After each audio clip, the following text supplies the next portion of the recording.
The telecom hut sat alone off a service road, a low concrete box with a chain-link fence and a padlock that looked older than the keypad on the door. It was the kind of place nobody noticed until something screamed, overheated, and shut itself down.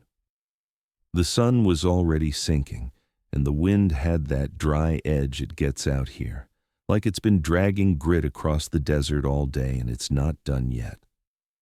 Inside, the air was warm and stale, a mix of hot dust and plastic that had baked too long. The little split system on the wall was still running, but it sounded tired, and the rack fans never really quieted. They just changed pitch, like they were trying to decide if they could survive another night.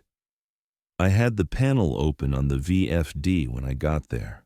The display was flashing a fault code, and the drive's cooling fan had a layer of dust packed into it like felt. I've seen worse, but not by much. The contactor feeding the blower was humming under load, not a clean vibration either. It was the kind of buzz that makes you put your hand on the enclosure just to feel if it's getting hotter than it should. The blower amps were wobbling, not wildly, but enough that the drive kept thinking it was seeing a problem that wasn't really a problem yet. That's the thing with alarms. They don't care if it's yet, they care that it's now. I killed power, waited for the rack fans to wind down a notch, and pulled the VFD cover. The intake was clogged. The fan blades had dust caked on them, and the filter media, if you could call it that, was basically a blanket. I brushed it out, used compressed air carefully so I wasn't just blasting grit deeper into the electronics, and wiped the housing until I could see the plastic again. I checked the coil voltage on the contactor while I had my meter out. It was stable, but the lugs weren't. Not loose enough to be obvious, just loose enough to heat, relax, and start singing. I snugged them down the right way, steady pressure, not a gorilla twist. Then I put everything back together, brought power up, and ran the unit through 2 full cycles. I watched the amp settle, listened for the buzz to change, and waited for the fault to come back. It didn't. I wrote down the baseline readings anyway, because if you don't write it down, it never happened. The site manager showed up halfway through my second cycle. He had a badge on a lanyard, and that exhausted look people get when they've been dragged out of a chair for a problem they don't understand. He didn't ask what I fixed. He didn't ask what caused it. He just held out my ticket on a clipboard, already angled for my signature, like he was trying to get back inside before the desert got any colder. He signed my copy without really looking at it. That was normal. Nobody cares about airflow until it stops. Nobody cares about a buzzing coil until it burns out and takes the weekend with it. They care when their phone starts screaming at 2 in the morning, and then it's suddenly your fault that time exists. I was loading my tools back into the van when my phone rang. I saw Cal's name and felt my shoulders tighten before I even answered. After-hours calls have a certain weight to them. It's not the work. It's the fact that you're the one holding the rope when everyone else has already let go. "Reed, I need you on a federal after-hours," Cal Henson said. "Where at?" I asked. "Out past Socorro, radio site. If you pass, I bump you off rotation," Cal said flatly. "Send it," I said. I didn't like it, but I didn't have to. We were short-staffed, and the on-call rotation wasn't a suggestion. It was a line you stayed in, or you got pushed out of it. If I declined, Cal would call the next name. If the next name declined, it would circle back later with a longer memory. I climbed into the driver's seat, pulled up the ticket, and started the van before I could sit there and talk myself into getting comfortable. The drive thinned out fast once I pointed the van south and west. In the city, you can always feel other people around you even if you can't see them. Headlights in your mirrors, porch lights on side streets, noise on the radio that never fully dies. Out here, it falls away in layers. First, the traffic drops, then the storefronts, then the cell signal starts doing that stutter step where your map loads slow and the bars lie to you. When the road climbed, the temperature did that sudden, unfair drop that makes you check your dash just to make sure it isn't your imagination. It wasn't. The van's outside temp went from comfortable to sharp in a few miles, like I'd crossed a line on an invisible map. I turned the radio on out of habit, then turned it down, then off. It wasn't quiet exactly. It was just empty. Static, a faint hiss, a distant station fading in and out like it couldn't decide if it wanted to exist. The engine noise and tire hum filled the space the radio would have taken. My eyes kept scanning the road shoulders the way they do on night drives, looking for that quick flash of eyes in the brush, the deer that steps out at the wrong time. The desert doesn't have the same kind of tree cover as back east, but it has its own way of hiding things. A ditch becomes a shadow, a rise in the road becomes a blind corner. You don't see what's there until your headlights hit it. The ticket said out past Socorro. That could mean a lot of things. Out past is how people talk when they want you to stop asking questions. It could mean 20 minutes. It could mean another hour into the dark. The address was loaded in the app, but it didn't look like an address you'd send pizza to. It looked like coordinates somebody had translated into something the GPS wouldn't choke on. I drove with the heater on low and a hand on the wheel that never quite relaxed. After-hours jobs do that. You're not just going to work. You're driving into a situation where everyone else has already decided they don't want to be. I stopped once, only because I could feel my focus starting to fuzz around the edges. There was a small gas station with 2 pumps and a flickering sign that didn't fully light up. Inside, it smelled like hot dogs that had been spinning too long and floor cleaner that couldn't cover it. I grabbed a coffee that tasted like burnt water and something wrapped in plastic that had been heated by a microwave that didn't care about anyone's dignity. I ate standing in the parking lot next to the van, the wind tugging at my shirt, the sky already darker than it should have been for that hour.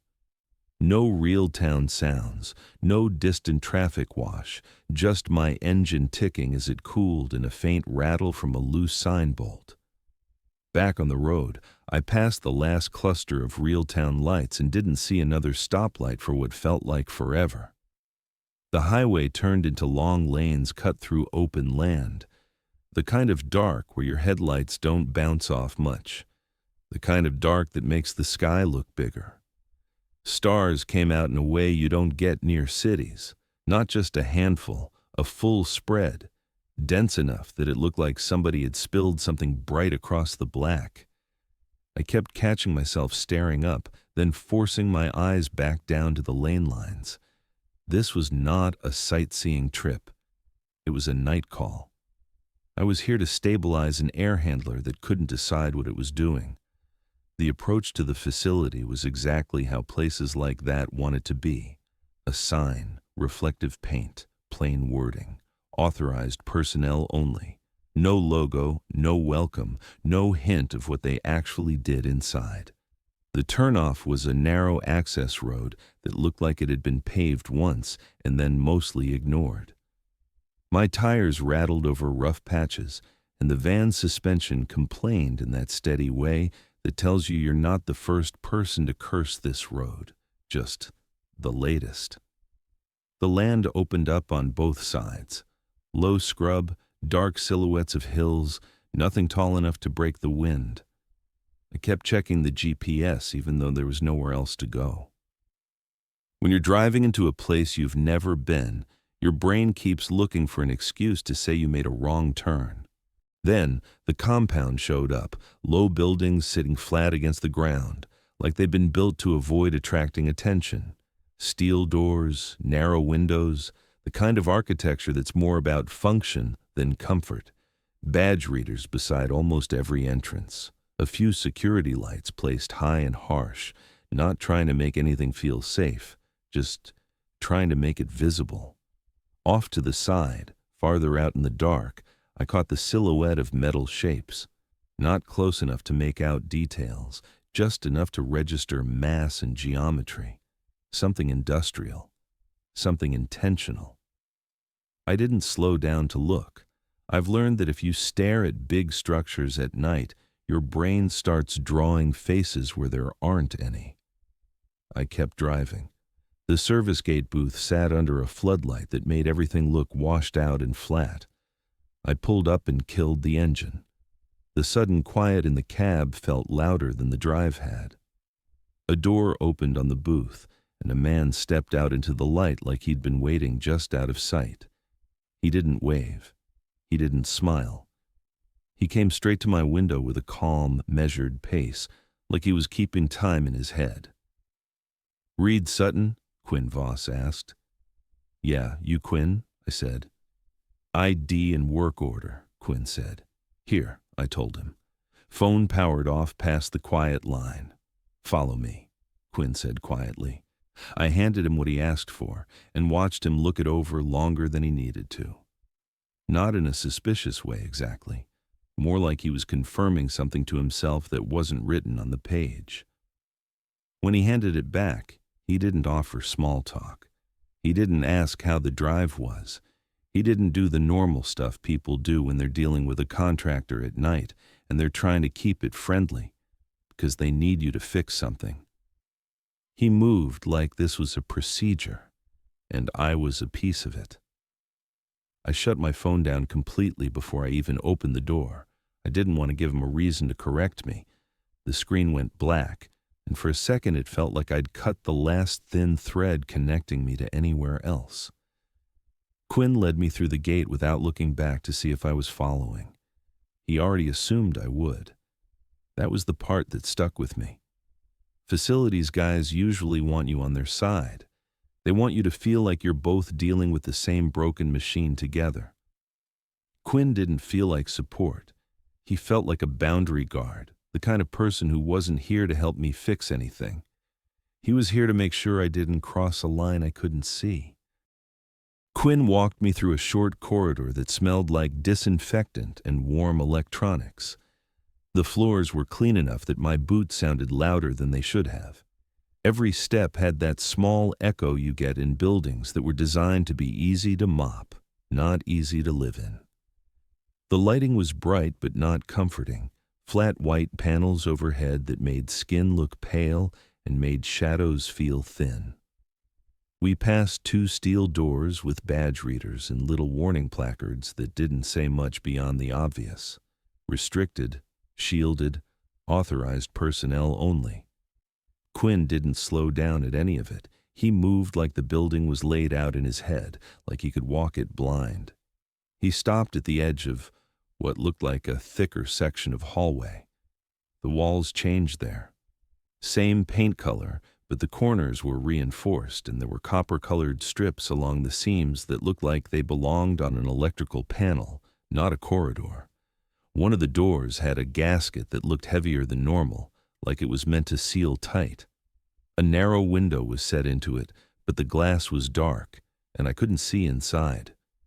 Quinn reached into his jacket and pulled out a laminated card and a simple folded map. The card was about the size of an index card, thick lamination, slightly yellowed at the corners like it had been handled a lot. The map was a black and white printout with blocky labels and arrows, more like a service diagram than a building layout. He held the card out to me, and I took it. It felt warmer than the air, like it had been riding against his body. "Read it now. Don't skim it," Quinn said. I didn't argue. I looked down and read. 6 rules, each one short, each one written in plain language that didn't try to sound friendly. Phone powered off past the quiet line. That made sense. I'd already shut mine down. Radio sites don't mess around with anything that can transmit. Most places will settle for airplane mode, but I'd heard of stricter policies. If the gear inside was sensitive enough, you don't gamble on somebody's phone deciding it wants to search for a network. If PA says your name with "confirm quiet," step outside immediately. No tools, no radio. That one made my eyes stop for a second. It wasn't impossible. Some facilities have automated alerts and they'll use the PA system to move people out of an area fast, but it was the wording that didn't sit right. Confirm quiet. Like the building was asking a question, like it needed me to respond somehow. And the no radio part didn't track with normal safety procedures. If you're clearing a corridor, radios are usually how you coordinate it. This rule wanted silence. If you feel the 3-2-3 pattern in metal, take your hands off metal and stand on bare concrete for 10 seconds. I read that one twice, not because I didn't understand it, but because my brain wanted to file it somewhere it belonged, and it couldn't. I've felt vibration in metal plenty of times. Pumps cycling, fans starting, a compressor kicking on and sending a shiver down a line set. But this was written like it was a known signal, a specific pattern, and the response was grounded. Literally. Hands off metal. Bare concrete. 10 seconds. Like static discharge, except not. Like you were breaking a circuit, except you weren't the one wired into it. It wasn't phrased like a warning, it was phrased like a procedure. If any display shows 0311, do not pass a shielded door. Wait until it clears. That one was short and weird in a different way. It didn't say clock, it didn't say time, it said display, like it could pop up on anything. Badge readers, panels, monitors, who knows. And it didn't say report it. It didn't say call someone. It just said, don't cross a shielded door. Wait. Like the building would resolve it on its own if you gave it a moment. If rime crystals shed indoors, leave by the nearest ground-level exterior door. Do not use stairwells. Rime crystals. That was an engineer's word. Not frost, not snow, not ice. Rime. The stuff you see clinging to the windward side of metal when supercooled water freezes on contact. It happens outdoors, usually. It happens on antennas and railings and power lines. It does not happen inside a controlled corridor unless something is very wrong. And the stairwell line bothered me more than it should have. Most emergency guidance pushes people to stairwells. This rule pushed you away from them. Do not open anything labeled calibration spares, not cabinets, not panels, anything. That one was the cleanest and somehow the creepiest. It didn't pretend it was about inventory control. It didn't say, ask a supervisor. It just said, don't open it. Like the label itself was a boundary, not the contents behind it. I lifted my eyes from the card and looked at Quinn. He was watching me like he was waiting for me to finish a checklist out loud. His face didn't give me much. No reassurance, it's just policy. No half joke about government sites being weird. Just expectation. What is 311 supposed to be? I asked. Not a time. Just don't cross a shield door when you see it, he said, like he was reciting policy. I stared at him for a beat. I could have asked more, I could have pushed, but I'd done enough after-hours work to know when someone wasn't going to elaborate. People like Quinn weren't gate attendants, they were compliance. They didn't explain, they enforced. And the tapping, I said. Don't answer it, Quinn muttered. He tapped the folded map with one finger and pointed to a block labeled receiver bay and another labeled mechanical. He didn't say much about the work itself. He assumed I could read the ticket and find the air handler.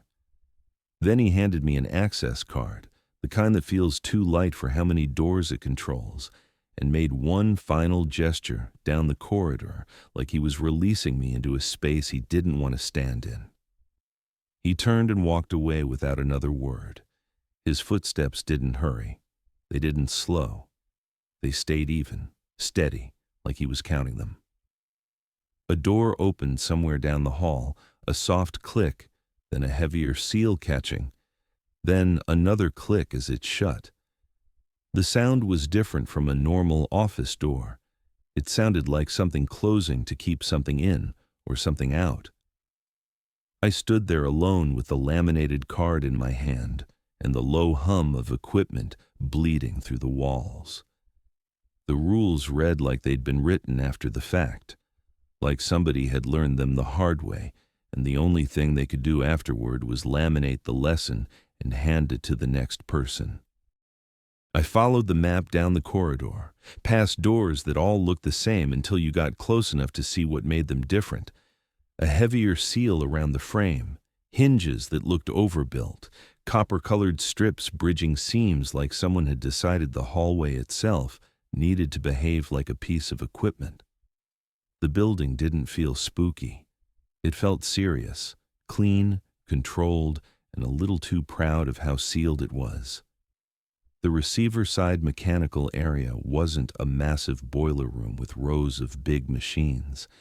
It was tighter, more like a service spine built around the real heart of the place. The ceiling was packed with conduit and cable tray. The air had that dry, filtered smell you get in spaces that care more about stability than comfort. A low hum leaked through the walls, steady enough that you stopped noticing it unless you went looking for it. I badged in and stepped inside. The door sealed behind me with a soft thud, then a click that sounded final, like it didn't want to be opened again for no reason. The floor was sealed concrete with painted outlines around panels and equipment, the kind of markings that tell you where your feet are allowed to be. The lighting was flat and bright. No shadows to hide in, no warm corners. I dropped my tool bag, pulled up my notebook, and started a log the way I always do on after-hours calls. Not the kind full of numbers that only another tech would love, just enough to keep the night straight. What I saw, what I fixed, what I verified. When you're tired, your memory starts editing things. A notebook doesn't. The unit was running when I walked in. It wasn't dead. That matched the complaint.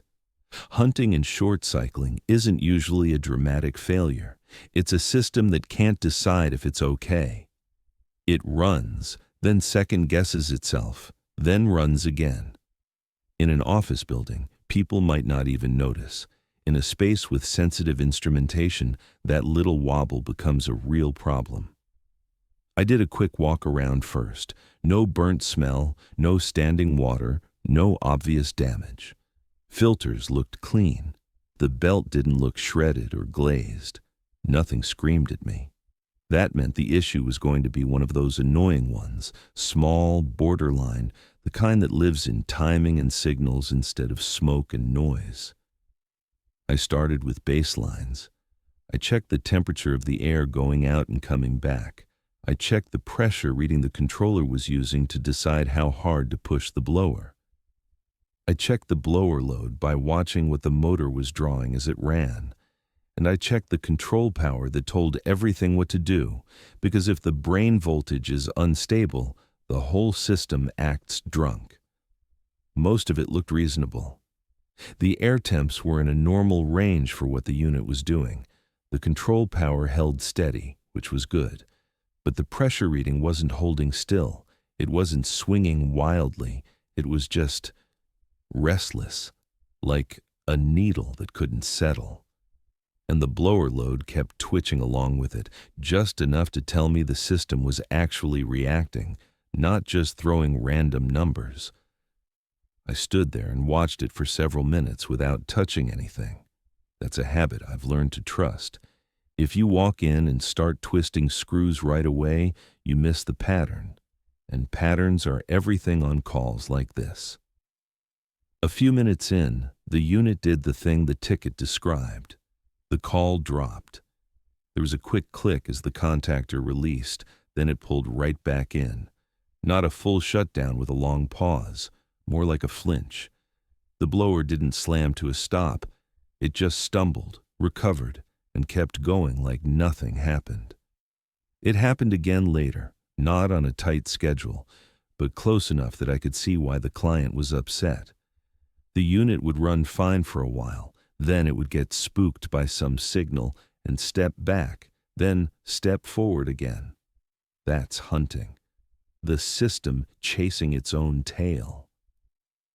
I opened the control enclosure and looked for anything obvious: loose wires, discolored terminals, a connector half-seated, a tired transformer making everything sag when the load hit. Nothing jumped out at me. The wiring was neat. The inside of the cabinet was clean. Whoever built and maintained this place wasn't sloppy. So I watched the contactor next. If a unit is hunting, sometimes it's the controller deciding to stop. Other times the controller is still calling, but the power side is dropping out for a split second. Those two problems feel similar to a user, but they come from different worlds. One is logic, one is hardware. I waited for the next call change and watched the contactor pull in. It closed, but not with the confident snap I wanted. There was the slightest chatter right after it made contact, not loud, not dramatic, just a faint, fast tremble you could miss if you weren't looking for it. That kind of chatter can come from a coil going bad, sure, but it can also come from heat and connection. A terminal that's just barely loose will hold when it's cool. Under load, it warms up, metal expands, the connection changes, resistance goes up, and the contactor acts like it's losing its grip for a moment. That moment is enough to reset timers and confuse controllers. It's enough to create the exact kind of half-second dropout that makes a sensitive space complain. I put my nut driver on the terminal screws and tested them. They weren't falling out. They weren't finger loose, but they moved. One turned about a quarter turn before it seated. The others moved less, but they moved. That was all I needed to see. I tightened them the way I always do, firm and even, not trying to prove something. Over-tightening just gives you a different problem later, and I wasn't going to leave a cracked terminal behind at a federal site in the middle of nowhere. After that, the contactor sounded better. The pull-in was cleaner, the chatter was gone. But I wasn't done. The pressure reading was still restless, and that's the kind of thing that can keep a system hunting even if the power side is perfect. The controller was using a pressure sensor to judge airflow.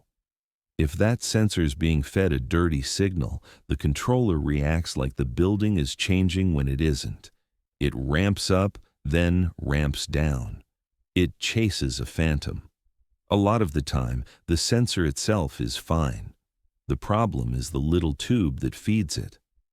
I traced the sensor to a small plastic line running from the duct to the sensor body. It looked okay from the outside. Most of the time it does. Those lines can get a thin film inside them from dust and moisture over time. Not enough to fully block them, just enough to slow the response. And when you slow the response, you turn a smooth change into a weird pulse. I cracked the fitting loose and checked the line. It wasn't packed solid. It wasn't disgusting. It was worse than that because it looked almost fine. There was just enough residue inside that I couldn't see cleanly through it. The kind of partial fouling that makes readings lag, then jump, then lag again. To a controller, that looks like instability. I could have cleaned it and put it back, but that's a gamble. A cleaned line can reclog quickly if the residue is stubborn, and if it starts hunting again overnight, the report comes back to me. So I shut the unit down properly. Local disconnect, verify, then control power. I waited for moving parts to coast down. I've done enough night calls to know that rushing one step is how you end up bleeding on a floor that's too clean to deserve it. Then I replaced the section of the line I could replace, routed it with gentle bends, no low dip to collect anything, seated the fittings clean and snug. I reseated the sensor connector and checked that the wiring wasn't tugging against its strain relief. Small stuff. But small stuff is what keeps systems stable. While I had the cabinet open, I checked the basics that can make electronics behave strangely. Good return path, good ground, nothing floating, nothing half loose. Everything looks solid. When I powered back up, the unit came online clean. The contactor snapped in like it should. The blower ramped smoothly. The pressure reading stopped jittering and started holding steady, like it had finally found something true to follow. I didn't trust it after 1 minute. I let it run. I watched it settle. I watched it go through its normal sequence and then do it again. On the second cycle, I kept waiting for the stumble. It didn't come. On the third, I watched it long enough that boredom started creeping in, and that's usually my sign that the system is behaving. That's what you want. Boring. I wrote a simple close-out note in my notebook. Loose terminal screws causing intermittent dropout under load. Dirty sensor line causing unstable reading. Corrected both. Verified stable operation. Recommendation: periodic inspection of the sensor line routing. Plain and factual. The kind of thing a supervisor can glance at later and understand without calling me. I latched the cabinet, put my tools away, and shouldered my bag. For a moment, my brain shifted into drive home mode. Heater on, dark highway. Maybe a real breakfast if I made it back before I crashed. That's when I noticed the corridor light outside the room buzzing, not the fixture in the mechanical space, the one out in the hall. A faint hum, thin and electric. I ignored it at first because old lights buzz, cheap drivers buzz, buildings buzz. It's not a sign of anything except this place is full of electricity. Then, inside the cabinet behind me, a relay clicked as the unit shifted into its next normal state, and the corridor light buzz followed it half a beat later, like an echo that had learned the timing. Click. Then the buzz. I paused and listened again. I told myself it was shared power, a load change making a driver sing for a moment. That's a real explanation. It's the kind of thing you hear in older buildings, and you don't write a horror story about it. I stepped into the hallway. It was empty. Clean tile, flat bright light, doors shut. The heavier shield door down the corridor sat there with its badge reader beside it. The little digital window on the reader was dark, dead-looking, like it wasn't powered at all. I stared at it for a second, then looked away. Not my job, not on the ticket. I adjusted my bag strap, and my knuckles brushed the metal rail by the doorframe. I felt a faint vibration in it, not strong, not even enough to call it a shake, more like the after-feel of a motor starting somewhere far away, carried through the building's bones. I pulled my hand back automatically. That was instinct more than rules. I didn't linger. I took a step, then another, and kept my hands to myself. The wall clock above the exit door was plain and boring, the kind you see in every institutional building. When I glanced up, it read 11:11. The PA speaker clicked on. "Reed Sutton, confirm quiet," the PA voice said. It wasn't loud. It wasn't urgent. It was clear, like a system reading a status line out loud. My name didn't sound like a person's name coming from a speaker. It sounded like a tag being pulled from a list. The unit behind me was stable. The work was done. I could have finished my paperwork, snapped a picture, and left like a normal call. But Quinn had handed me a laminated card for a reason. The rules didn't care that the air handler was fixed. The rules cared that my name had been flagged. And standing there with my bag on my shoulder, I felt that split in my head. One side saying the job is finished, the other side saying the site just told you to move. I stopped long enough to make sure nothing else followed. No extra instruction. No, please report.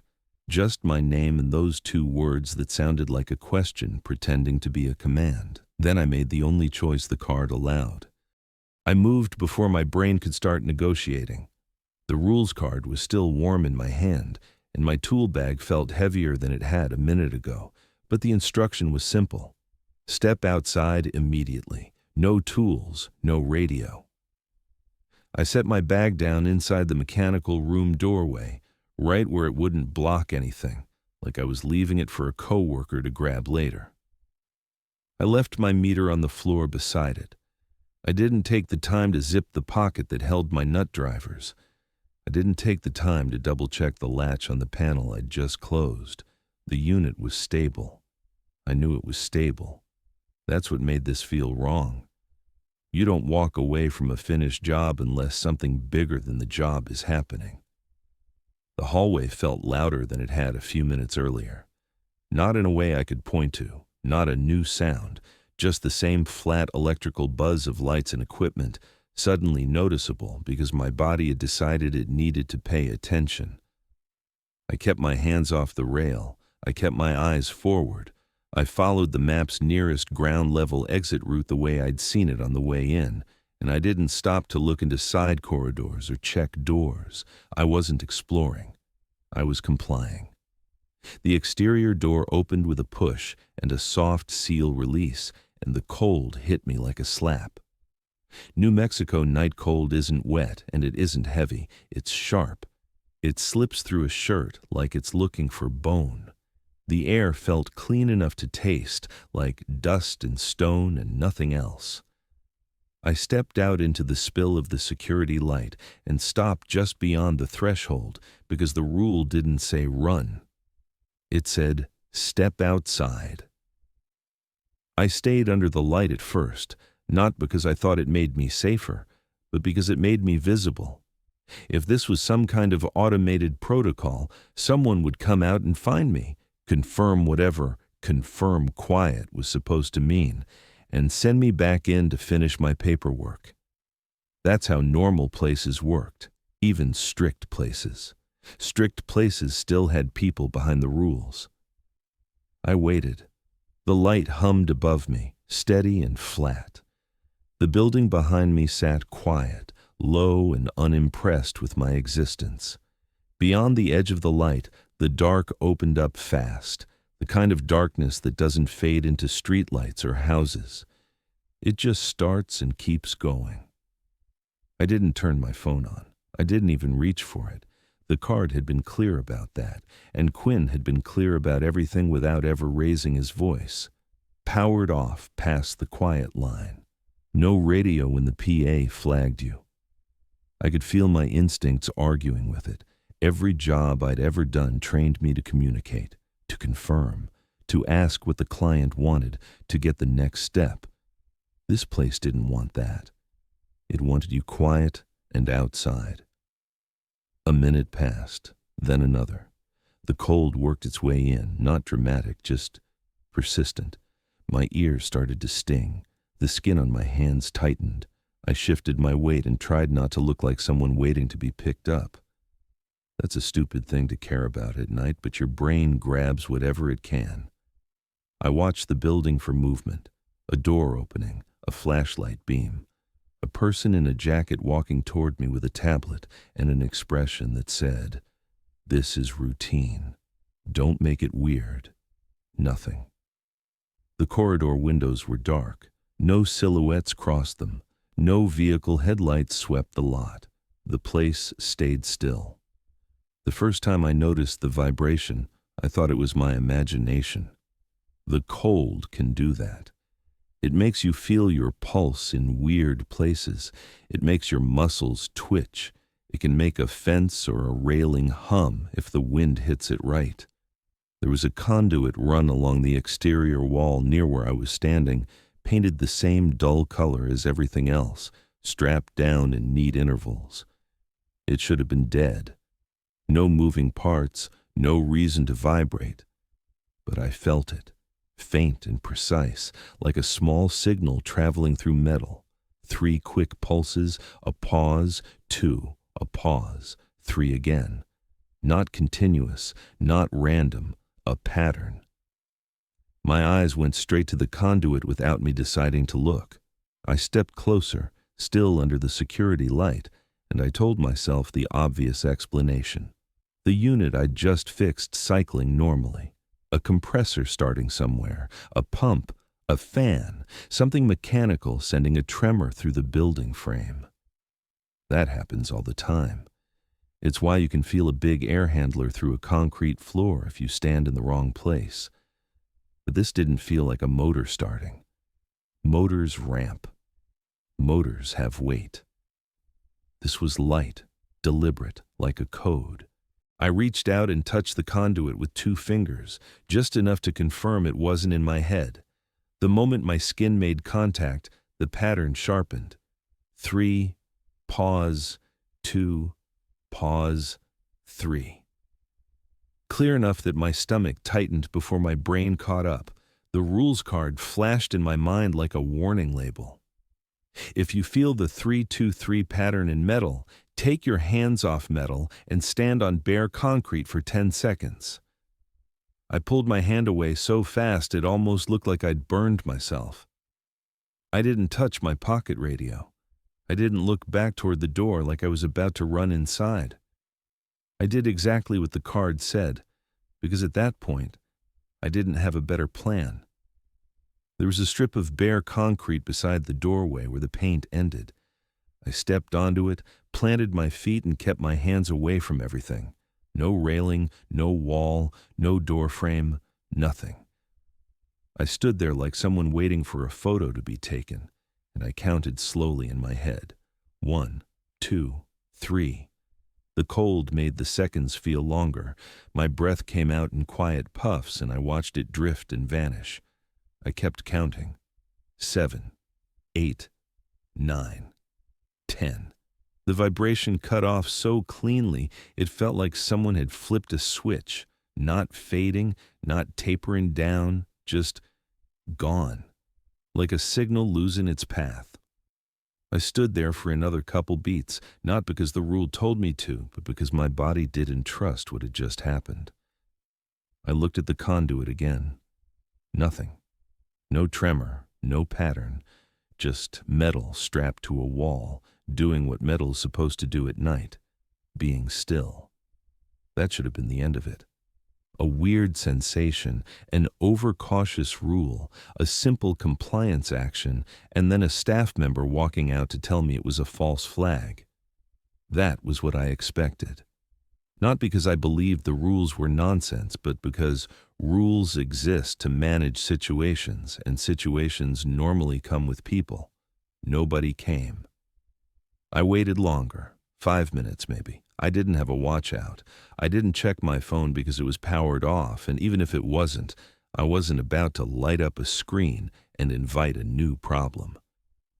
Time out here is measured by how fast you get cold, by the way your shoulders start creeping up toward your ears, by how your fingers start to feel stiff even when you ball them into fists and release. The PA didn't repeat my name. No Reed Sutton again. No confirm quiet again. No new instruction. No apology. No clear release. I listened for footsteps inside. Nothing. I listened for a door latch. Nothing. I listened for a radio squawk from someone with authority telling me to report to the gate. Nothing. The compound stayed quiet, like the whole place had gone to sleep and forgotten I was standing outside. And that's when the inconvenience turned into pressure. I'd fixed the unit. The numbers were stable. The hunting was gone. But I hadn't closed out the call properly. I hadn't logged out at the gate. I hadn't gotten a signature or a release or anything that would make this visit feel official if someone decided later that it wasn't. Federal clients don't operate on vibes. They operate on documentation. If a supervisor came in the next morning and the receiver bay was unstable again, they wouldn't care that I'd been flagged by a PA system and sent outside. They'd care that their space wasn't stable. They'd care that the after-hours contractor left without closing the job. They'd call Cal. Cal would pull the ticket and see it wasn't closed, and then Cal would do what he said he'd do. He'd bump me off rotation because from the outside, it would look like I'd ditched a call. It didn't matter that I'd followed the rules. Not if the rules didn't leave a paper trail. Not if no one acknowledged I'd been told to step outside. That was the part that crawled under my skin. The site had protocols for everything. but it had no protocol for what happened after. It told you to move, then it went silent. I looked back at the exterior door. It was closed behind me, heavy and plain, with a handle and a seal and no window. I knew where my tools were on the other side.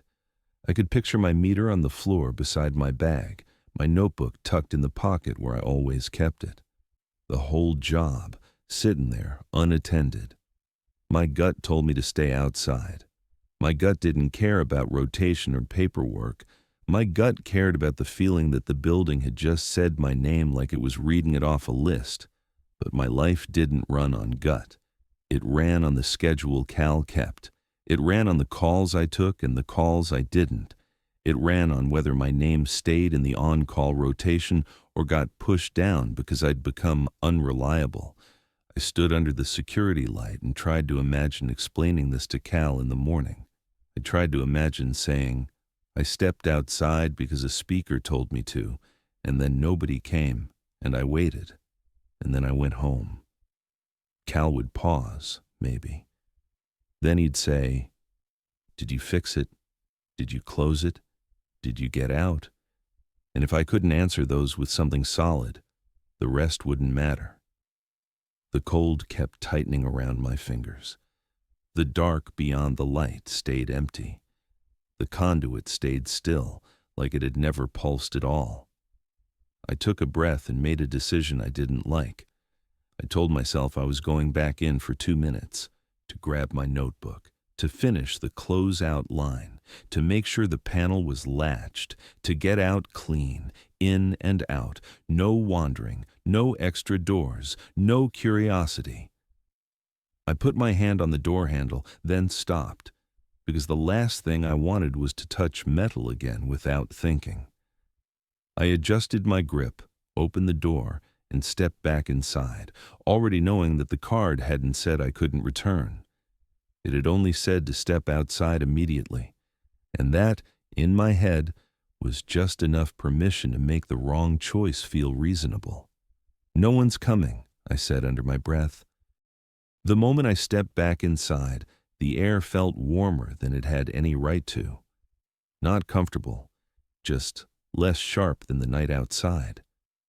The door sealed behind me with that same soft thud and click, and I stood still for a beat to let my eyes adjust to the flat lighting again.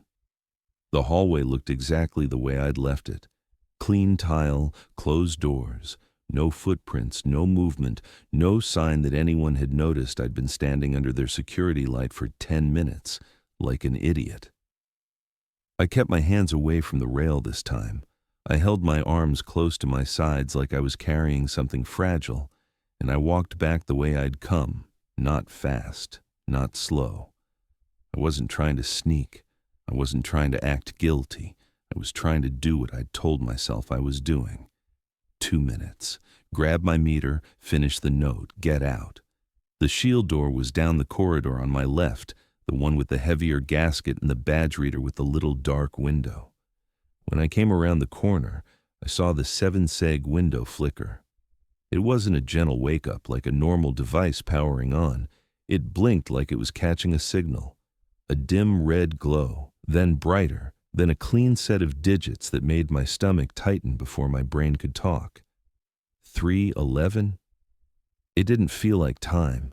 It didn't look like a clock. It looked like a status code, something that wasn't meant for me, flashing anyway. The rule hit me like a reflex. If any display shows 3:11, do not pass a shielded door. Wait until it clears. I stopped short of the shield door without taking another step, like I'd just hit a line of tape I couldn't see. I backed up until my boots were on the bare concrete strip near the corner where the painted floor ended. I kept my hands off the wall, off the rail. Off everything. I stared at the badge reader from a distance like it could smell intent. The digits held for maybe 3 seconds, maybe 5, long enough to make me feel foolish for obeying, then long enough to make me glad I did. Then the window went dark again, as if nothing had happened. I didn't rush forward. I waited 1 more beat, then 2. No flicker, no second flash, just the dead black window that had looked powerless all night. I moved again, keeping to the walking lane. I didn't cross the shield door. I didn't even get close enough to touch the handle. My tools weren't past that door. The mechanical room I'd been working in was down the hall in the opposite direction. I could do what I came to do without breaking the rule. I found my tool bag where I'd left it, right by the mechanical room doorway. My meter was still on the floor beside it. Nothing had been moved. That should have reassured me. Instead, it made the inside of my throat feel tight, like the building had paused and waited for me to return. I crouched, grabbed the meter, and pulled my notebook from the bag pocket. I wrote the last line of the close-out note the way I'd planned. Verified stable operation after corrective actions. No hunting observed. Recommended periodic inspection. Simple, clean. The kind of sentence that makes a ticket feel finished. Then I stood up and felt the temperature change. It wasn't gradual. It wasn't a draft. It was a narrow band of cold in the corridor, like someone had opened a freezer door somewhere nearby. I took one step, and my skin reacted before my mind did. The hair on my arms rose. The air in my lungs felt sharper. I stopped and turned my head slightly, trying to find the source. There were no vents blasting, no doors open, no visible fog. Just that sudden, wrong cold sitting in the hallway like it had been placed there. I looked toward the shield door again, because that was the most sealed-looking thing in sight, and that's where you'd expect cold to leak if cold was leaking. The heavy gasket around the doorframe looked normal at first. Then I noticed the edge of it. Tiny white crystals were clinging to it, not frost spread across the whole surface, not ice. Just a tight, delicate line of rime along the gasket seam, like it had formed in the last minute and hadn't decided if it wanted to stay. I took a half-step closer without thinking, and the cold deepened, sharp enough that my breath caught. A second line of metal ran along the wall near the door, a ground braid, a flat woven strap bridging two panels the way they do when someone takes grounding seriously. The braid had the same crystals on it, little white grains catching the light, and as I watched, a few of them flaked off and fell. They didn't drift like dust, they dropped like something with weight, tiny chips hitting the tile without sound. Rime crystals shed indoors, leave by the nearest ground-level exterior door. Do not use stairwells. I could hear Quinn's voice in my head, the way he'd said it wasn't advice. It was a condition. I should have turned right then. I should have walked straight out the nearest exterior door and not looked back. Instead, I stood there trying to make it make sense, because that's what techs do. We see something wrong and we reach for a reason. Refrigerant leak. Chilled line routed too close to the corridor. A cryogenic loop bleeding cold through a conduit run. Something mechanical that could be fixed with the right wrench and the right part number. But the rime wasn't forming on a pipe. It was forming on a seal, on a ground strap, on the edges where the building was trying hardest to separate one space from another. And it was shedding like it was alive, like it was responding to my proximity. I kept my hands off it. I didn't touch the gasket. I didn't touch the braid. I stood there, tool bag on my shoulder, meter in one hand, notebook in the other, feeling the cold tighten in that thin band of hallway. That's when I realized I wasn't alone. I didn't hear footsteps. I didn't hear a door open. I just felt presence behind me, the way you do when someone steps into your personal space and your body notices before your ears do. "Stop. Don't touch that," Quinn snapped. I turned my head, not all the way, because the rule about touching metal and the rule about moving too close to the shield door were both screaming in my mind at once. Quinn was standing a few feet behind me in the corridor, the same jacket, the same lanyard, his face washed out under the overhead light. He didn't look angry. He looked focused, like I'd just failed a test he expected me to fail.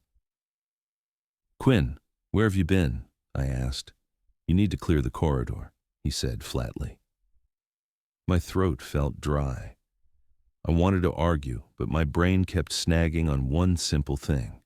My bag was still inside, my meter, my notebook, all the proof of a finished job sitting on a floor I wasn't allowed to stand on. "My tools are in the bay," I insisted. Quinn didn't even glance in that direction. He didn't care. His eyes stayed on me like he was waiting for compliance, not conversation. "Leave them," Quinn muttered. The way he said it made something in me go cold that had nothing to do with the hallway. Not fear, exactly. A realization. The rules weren't written to help contractors work safely. They were written to make sure contractors left when they were told, even if leaving cost them. Even if leaving meant abandoning tools and documentation and pride. Even if leaving meant they'd never come back. I swallowed and nodded once, because there was nothing else to do that didn't make this worse. I backed away from the rime line, careful not to touch the wall, careful not to brush the rail. The cold band faded as I moved, like it was tied to that doorway, to that seal, to that boundary. Quinn pointed down the corridor toward the nearest ground-level exit, not with a dramatic gesture, just a small tilt of his chin. I walked. He followed a pace behind me, close enough that I could feel him there, far enough that he didn't have to touch me. We moved through the hallway like it was a procedure he'd run before. I didn't use the stairwell. I didn't even look at it when we passed. I went straight to the exterior door and pushed it open. The night air hit me again, dry and sharp, but this time it didn't feel like relief. It felt like I'd been ejected, like the building had spit me out. I stepped onto the concrete outside and kept my hands away from the metal doorframe. The security light buzzed overhead. The parking area was empty. The compound was still. Quinn didn't follow me out. The door sealed behind him with that same final click. I stood under the light with my empty hands and my tool bag still on my shoulder, and I listened. At first there was nothing but the wind. Then, from somewhere in the building's bones, I felt it again. 3 quick pulses. Pause. 2. Pause. 3. Not loud, not even audible. Just a faint vibration finding its way through whatever metal it could reach, like it was searching for a route back to me. The vibration kept going after the door sealed behind Quinn. I could feel it more than hear it. 3 quick pulses traveling through something solid, then the pause, then 2, then 3 again. It was faint, but once you noticed it, it was hard to ignore. It didn't feel like machinery. It felt like a signal, a pattern that wanted to be recognized. The first instinct you have when something like that starts is to move, to walk away from it, to create distance. But distance didn't matter if the thing could ride the metal you were standing next to. I took a step back from the door and made sure my hands weren't on the frame. I didn't lean on the wall. I didn't rest my palm on the conduit straps. I kept my body off the building as much as I could. The security light above me hummed. The wind had a steady push to it, not gusting, just persistent, like it had all night to wear you down. The compound looked the same as it had when I arrived. Low buildings, empty lot, steel doors with badge readers, no people, no moving vehicles, nothing that would explain why I'd been called by name and then treated like I didn't exist. I could have walked to my van right then. I knew where it was, parked where Quinn told me to park, just a few minutes away. I could have gotten in, turned on the heater, and driven until the road lights came back and the stars thinned out. I could have done that, and maybe by sunrise I would have convinced myself this was just a weird site with weird procedures. But the rules said, log out at the gate. The rules said, don't use radios. The rules said, leave tools behind if you were flagged. They were written like the site cared more about compliance than contractors, and that meant if I left without closing anything, I'd be the one holding the blame, Not the policy, not the system. Me. I started walking, staying on the ground-level path that ran along the building line. It was a narrow concrete walkway, painted edges, no handrails for a while, then a section where metal rails started again. The moment I got close to the rails, the vibration sharpened like it had found a better conductor. 3. Pause. 2. Pause. 3. I stepped away from the rail and it faded. Not gone, just weaker. I stepped closer again and it tightened right back up like it was listening for my proximity. That's when I realized it wasn't following me through space. It was following me through contact. I kept moving, careful, keeping my hands to myself, keeping my body in the middle of the walkway where there was less metal. Quinn didn't reappear, but I could feel his presence in my head like an instruction. Ground-level exits, no stairwells, leave tools, clear the corridor. Ahead, near a junction where the walkway bent around another door, the PA speaker clicked. Same relay sound as before, crisp and mechanical, like a switch closing. A voice came through, calm and synthetic, not loud, not urgent. Reed Sutton, confirm quiet. It hit me differently outside. Inside it had felt like an alert. Out here it felt like a scan, like a system checking for a response. The speaker clicked again. A new name followed. Cal Henson, confirm quiet. My stomach dropped. Cal wasn't here. Cal was in an office somewhere, probably already half asleep, waiting for me to close the ticket so he didn't have to think about it. Hearing his name come out of a speaker in the middle of this empty compound made the back of my neck tighten. Another click. Dana Klein, confirm quiet. Dana. The site security lead I hadn't met yet, a name I hadn't been given, and then it circled back like a loop. Reed Sutton, confirm quiet. It wasn't reading random names, it was reading a roster, and my name kept coming back around like it was the one it wanted. The vibration in the nearby rail picked up again, matching the rhythm of my breathing more than the wind. 3, 2, 3. Like it was reminding me it was still there, still able to reach me as long as metal was close enough. I came to a section of wall with a simple sign bolted to it, black letters on white background. Calibration spares. It wasn't a cabinet I could easily dismiss. It was a flat steel panel set into the wall with a latch that looked ordinary, almost casual, like it belonged in any mechanical hallway. If it hadn't been labeled, I wouldn't have given it a second glance. The air around that panel felt colder.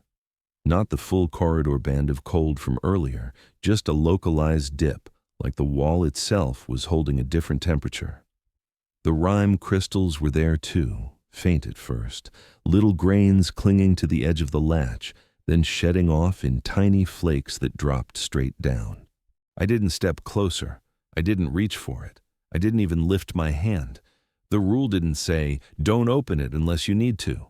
It said don't open anything labeled calibration spares. Not cabinets, not panels, anything. So I treated it like a live wire. I walked past it with a wide berth, eyes forward, hands down, refusing the simple urge to touch and prove it was just metal. The PA speaker clicked again. Reed Sutton, confirm quiet. The voice sounded the same every time. No emotion, no escalation, no context, just a status prompt, like the site expected me to answer, like my silence was part of the problem. The vibration sharpened near another conduit run, and I could feel it through the concrete in my shoes now, subtle but precise. It wasn't coming from one place. It was finding whatever route it could, trying to close a loop. I stopped walking and forced myself to think about the only thing that had worked so far. Bare concrete, no metal contact, 10 seconds. That rule had sounded ridiculous when I read it. Now it felt like the closest thing I had to a lever. I found a patch of walkway where the paint ended, and the concrete was bare and unsealed. I stepped onto it and planted my feet. I kept my hands away from my pockets, away from the wall, away from the rail. I stood still, like a person trying not to set off a motion sensor. 1, 2, 3. The PA clicked again, but I didn't look toward it. I kept my eyes on the ground in front of my boots. I counted the seconds like they were a tool I could use. 5, 6, 7. The vibration in the nearby metal tried to rise, then faltered, like a signal losing strength. 8, 9, 10. It cut out abruptly, not fading, not tapering, just gone. The air around me didn't get warm. It just stopped feeling wrong. The pressure in my ears eased. The night sounded like wind again, not like a building trying to speak in patterns. The PA went silent. No click, no names, no confirm quiet. I stood there for another beat, still not touching anything, letting my body accept the change. My heartbeat slowed. My shoulders dropped. I took a breath that didn't feel like I was swallowing cold glass. It wasn't chasing me. It was trying to sink me. That was the clearest thought I'd had all night, and it landed with a weight that made my mouth go dry. You don't sync with something unless it wants a connection, a loop, a response. Behind me, the exterior door opened. I didn't hear it at first. I only noticed because the corridor light spilled out and changed the shape of my shadow on the concrete. Quinn stepped out and stood just inside the doorway, not crossing fully into the open like the threshold mattered. His face looked the same as it had at the gate, calm, flat compliance. "You can finish the log inside," Quinn said quietly. I didn't even turn my head toward him. I kept my feet planted on the bare concrete and kept my hands away from metal, like I was afraid the moment I moved wrong, the pattern would find me again. "No," my voice came out. Quinn didn't react. No frustration, no threat, just a small pause like he was recording an outcome. "Then you were never here," Quinn said flatly. He stepped back inside, and the door sealed with that soft final click. The light spill vanished. The compound returned to its hard, empty stillness. I stayed on the bare concrete for another 10 seconds, just to be sure. Then I walked toward my van without touching a single piece of metal. I didn't have to, keeping my hands open at my sides, moving like the night might still be listening for a place to grab hold. I drove until the compound lights disappeared behind the low rise, and the night went back to being just night. No voices, no clicks, no names. The highway stayed empty, and the sky stayed full of stars. But I didn't look up again. I kept my eyes on the lane lines and my hands steady on the wheel, like I could drive myself back into a normal world by force of habit. I didn't listen to the radio. I didn't turn my phone on. I just drove until the dark started thinning at the edges. That slow, gray change you get before sunrise when the land stops being a silhouette and starts becoming shapes again. I pulled off at a wide gravel turnout and sat there with the engine idling, heater barely doing anything against how cold I felt on the inside. I kept replaying the same pieces, the same way you worry a sore tooth with your tongue, the badge reader flashing 0311, the narrow band of cold in the corridor, the rime crystals shedding off a door seal like it was snowing from a place that wasn't weather. The PA saying my name like I was a status alert. I told myself I'd handled it. I'd followed the rules. I'd left when I was told to leave. I'd done the only thing that actually stopped the pattern. Bare concrete, no metal, 10 seconds. That part was the worst. Not that it worked, but that it worked cleanly. Like it was designed. When the sun finally pushed enough light into the sky that the desert looked real again. I drove back to the facility because I didn't have a choice. Cal was going to want a clean closeout, and I needed my tools. Even if I never stepped inside again, I needed to leave the night with something solid in my hands. The service gate was raised when I arrived. The booth looked empty, the floodlight off now that it didn't need to scare anyone. A black SUV sat near the building line with the engine running. A woman stood beside it with a tablet held in both hands, her posture straight and professional in a way that made the cold feel irrelevant. She didn't wave me over. She just watched me walk up like she was confirming I matched what she expected. Her badge read, Site Security Lead. Her name in plain block letters was Dana Klein. She asked no warm-up questions, no, are you okay, no, what happened. She looked at my face, then at her tablet, then back at me, already moving through a checklist in her head. You're barred from future work on this site, Dana Klein said. The words hit like a stamp. Final, neat, already filed. My tools, I asked. They'll be shipped to your shop, Dana said. That was it. No argument, no negotiation. I tried to bring up Quinn, but Dana didn't bite. She made a note, tapped her screen, and turned the tablet slightly so I could see a single frame from some kind of entry capture. A gray silhouette where a face should have been, a placeholder marker like a camera had found a person but couldn't resolve features. Under it was a name in the system, Quinn Voss, valid, active, logged. It wasn't dramatic. It was paperwork. A procedural glitch wearing a human name. Dana lowered the tablet and moved on like she'd shown me the weather. I left without stepping past the gate line again. I drove until I hit a real town with real traffic and a diner sign that looked like it belonged to people who didn't laminate rules about vibrations in metal. I went home and slept for hours with my phone still powered off on the kitchen counter, like I didn't trust it to wake up correctly.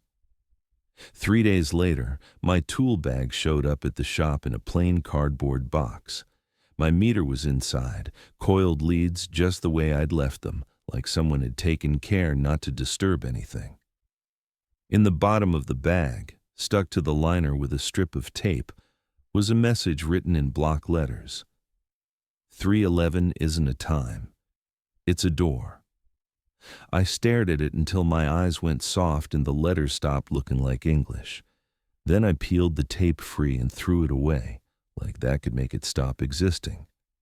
That night, back in my own house, I was half awake and moving on autopilot.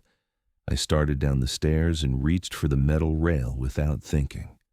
My fingers brushed it. 3 quick pulses. Pause. 2. Pause. 3. I jerked my hand back so fast my knuckles cracked against the wall. I stood there in the dark, holding my breath, waiting for the pattern to come again. It didn't, but I didn't touch the rail for the rest of the night.